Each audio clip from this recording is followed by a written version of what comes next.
Hey guys, it is time to take a look at the ending and post-credit scene of Godzilla, Planet of the Monsters.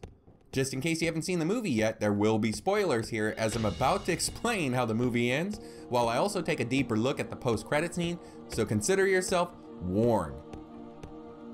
The kaiju on Earth, especially Godzilla, have destroyed the planet, making it uninhabitable.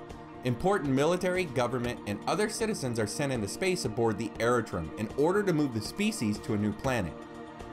Once they arrive, it turns out the planet is unacceptable for human life, and there are no other life-supporting planets in the area besides returning home to Earth. The survivors are already thinking of returning home as they have no other options. This is when one of the EXIF aliens releases a document showing possible ways to defeat Godzilla. This is a tipping point and the refugees decide to return home. It's been 20,000 years and they hope Godzilla is no longer alive.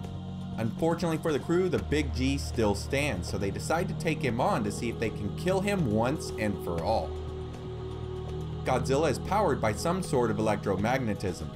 Possibly by using this force, he is able to create an impenetrable force field that surrounds his entire body. They figure out that Godzilla must have an organ that is producing this field, so they figure out the timing of the shield in order to find the small second or less window of opportunity while his defenses are down. They are eventually able to bury Godzilla up to his chest in a rock slide while they hit him repeatedly with artillery to keep him pinned down. This causes him to throw up his shield, allowing the team to be able to strike when the shield drops. Haruo then takes a mech suit and attacks an area of the dorsal plates that contain the electromagnetic organ.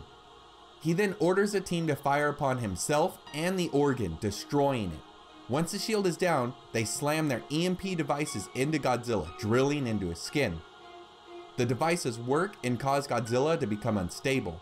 He then tries to unleash his atomic breath, only to explode into hundreds of pieces. While the team is celebrating, of course someone has to speak up and ask, why is Godzilla the same size and look he was when we left the planet 20,000 years ago? Suddenly there is an enormous earthquake. The mountain range behind the team starts to crumble apart, sending dirt and smoke miles up into the clouds. Slowly standing up out of the ground is the real Godzilla, Godzilla Earth. It turns out the Godzilla we saw throughout the whole film was a baby. They even call this version of Godzilla, Godzilla Filius, which in Latin means son. So I guess we could say that Minya does exist in this universe, or at least that he used to. It's said that Filius is created as a clone to the original Godzilla by a process of cellular division. It's believed that the flying serpent creatures are born of the same process. I can't help but wonder if this cellular division that created Filius wasn't caused by the initial nuclear strike on Godzilla. It could also just be his natural reproduction process, but we don't have enough info yet to know either way. I also have to wonder what caused Godzilla Earth to go into some sort of hibernation underground in the first place. The Earth does produce a magnetic field. It is possible that Godzilla has found some way to absorb some of this field in order to charge his electromagnetic powers. Or it's possible that the Big G was simply sleeping because he's already killed off all of his competition on the planet. Hopefully we'll find out more in the next two movies. And now let's take a look at the post-credit scene, where we find Haruo still alive after surviving the final battle with Godzilla Filius. When he comes to, he's in some kind of structure that is overgrown with plants, and next to him is what looks to be a native human.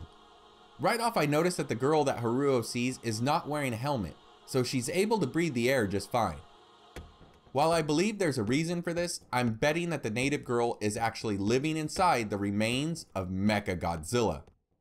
Early on in the production of the film, we got this shot here that doesn't look too important. However, when you translate the text in the bottom left, it says Mechagodzilla City. On top of this, we've already been told that Mechagodzilla is going to return in the next movie. We even have this poster for the second movie along with an early title that translates into Godzilla, the city mechanized for the final battle. So I have to wonder, have these natives evolved the ability to be able to breathe the toxic air that now resides on Earth? Or are they using resources from Mecha G in order to be able to survive?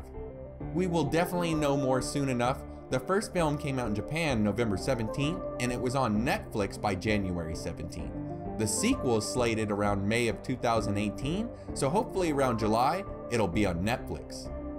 So what did you guys think of the ending and post-credit scene to Godzilla Planet of the Monsters? If you've seen my review, then you know that I love the film and I can't wait for the next one. I'd love to read all your comments and questions down below, and as always, I want to thank you for all of your likes, shares, and subscriptions. They are so appreciated. Take care, everyone. Have a good one, and I hope to see you next time.